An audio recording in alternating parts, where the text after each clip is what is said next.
If you remember Hungatonga volcano, you remember that there was an underwater volcano erupted in the Pacific Ocean, created one of the biggest eruptions ever. Now we have another one. That is East Epi in the Vanuatu islands of the western part of the Pacific.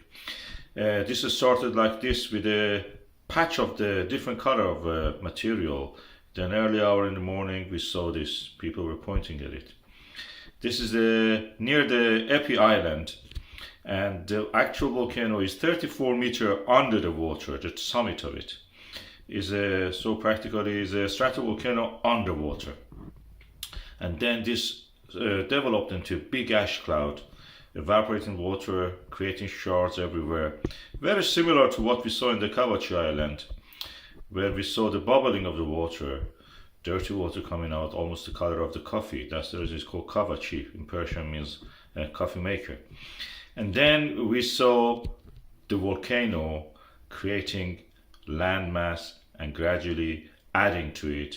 You could see the actual lava, glass shards rising from the sea level.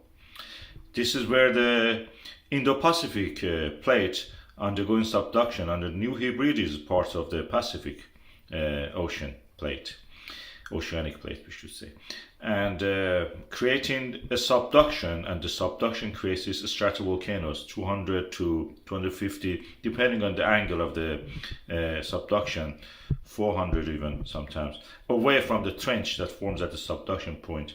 Created these kind of volcanoes are created. This one is underwater. Who knows, maybe we are seeing the future island and the future continent forming here.